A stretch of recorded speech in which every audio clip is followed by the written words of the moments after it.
Okay, first, let's take a look at this map, though. The latest out of North Texas today. The National Weather Service is going to send even more teams to survey the damage left over from this weekend's deadly tornado outbreak. The storm, we know, unleashed 9 twisters, but not all the damage has been examined, and that's why with today's survey, the number could actually go up. More than 1,400 homes we know destroyed, 11 people killed. The hard-hit areas, Coppville, Rowlett, and Garland, all just about northeast of the Dallas area. The National Weather Service says an EF4 tornado touched down there, and the trail of damage on this whole thing stretches some 40 miles long. It was massive. That storm tossed cars just like toys, destroyed homes like that. In a matter of time, more than 100 homes destroyed. Phil Prazen is in Garland this morning with a closer look, Phil, at the damage and everything that people are dealing with. Good morning. Good morning. I'm just in front of the Landmark Apartments on I-30 in Garland. It was one of the worst storms in nearly a century here in this North Dallas suburb. Take a look behind me at the damage. This is all from that EF4 tornado at the Landmark Apartments. You can see cars were pushed from their original spots. The roof of this pretty large apartment complex was ripped off. You can see right into people's homes. Now, we tried to get into neighborhoods, but there's still a curfew and police are manning the barricades. They've closed down all the damaged neighborhoods unless you live there or an emergency worker. But we caught up with one family earlier in the other severely damaged suburb of Rowlett. This house in Rowlett has seen 25 Christmases, lots of ups and downs. We've had problems like every other family with injuries and crises and things like that, but this is life-changing. A change that came big and fast. Instantly, almost. Mike and Nancy Gerard now sit in their car for warmth after they escaped the falling ceiling and tossed furniture.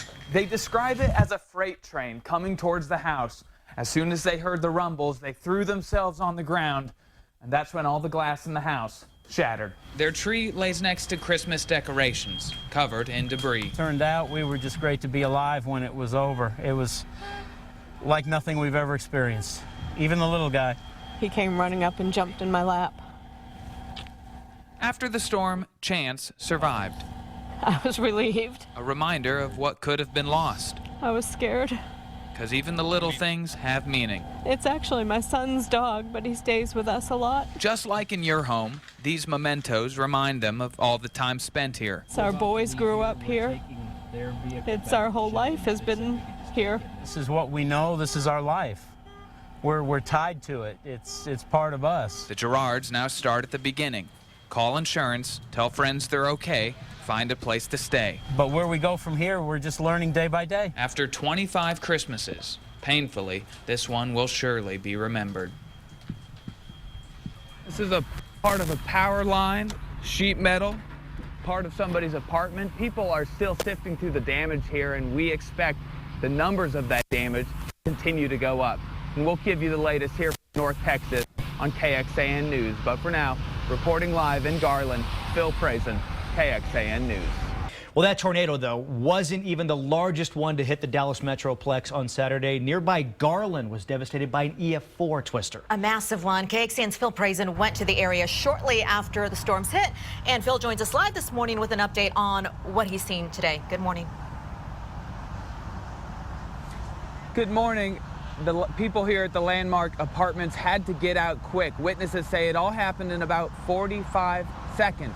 Now, Governor Abbott declared this area a disaster area. That means more than $35 million of damage has been done, and you can see we are far, far past that mark.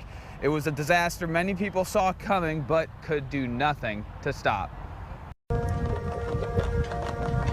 At least 9 tornadoes touched down around Lake Ray Hubbard. The Dallas suburbs of Garland and Rowlett were hit the worst. I cannot believe that this amount of damage was done in probably 30 seconds, but it felt like a lifetime. It did. This is awful. I'm sorry. I'm a teacher, and we have kids in this neighborhood, and their houses are gone. Christmas weekend this year turned into a nightmare for many families. Early Monday morning, the count stands at 80 homes destroyed, more than 20 injured, 11 dead, several still missing. Jessica Morgan's family huddled in the bathroom Oh, we were praying. We were all praying. I was on top of Kimber, covering her. My husband's covering me. This week they'll begin the slow rebuilding process. Many are thankful their families are safe. At least 11 were torn apart. Well, police still have most of the damaged neighborhoods blocked off. They're not letting anybody in unless they live there to survey the damage or if they're emergency workers. But Phil, the governor said that he was talking to FEMA officials over the weekend. So my question is, for the victims who are also watching closely, what can they expect from FEMA? What kind of help? Well, there's really two ways FEMA helps. One is public assistance, and that deals with public goods, so roads, schools, public facilities that are damaged.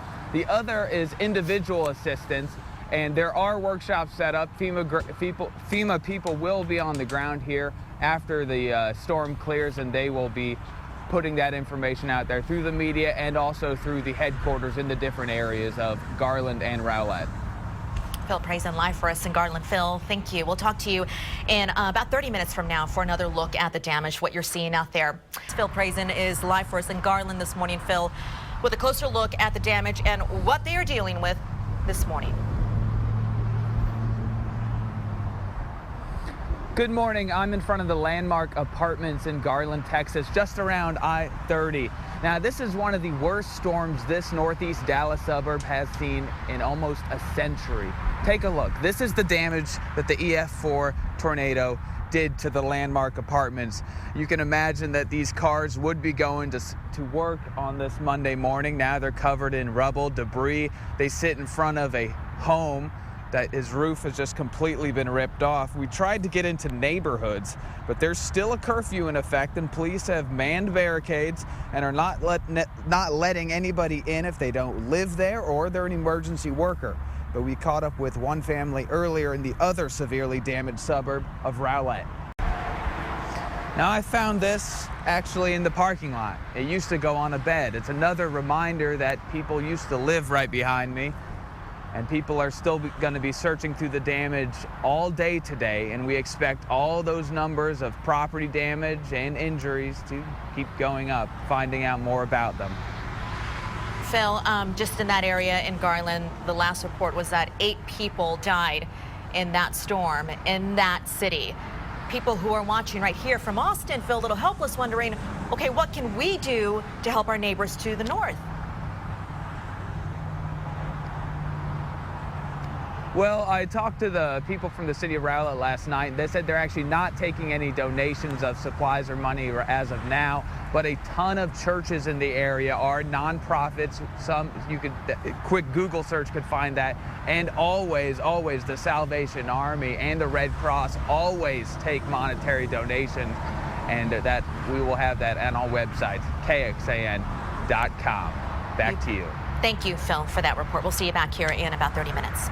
KXAN's Phil Prazen is live in Garland where an EF4 tornado touched down. Good morning, Phil. Good morning. People here at the Landmark Apartments in Garland had to get out quick. Witnesses say this all happened in about 45 seconds. Governor Abbott earlier declared this area a disaster area, meaning there's more than $35 million worth of damage, and trust me, we are far, far past this. It is a disaster many people saw, but nobody could stop. Well, many areas of these suburbs look like this behind me, but police won't let people into the neighborhoods unless they live there or if they're emergency workers working the damage. Back to you. Phil, we are hearing 43 people have died nationwide because of these storms. You're there in one of the hardest hit areas. Do you have any idea how many of those were there in Garland? Well, 11 of them were in the northeast Dallas suburbs, and then 8 of them died in Dallas or in Garland. Wow. All right, Phil Prazen, thank you very much.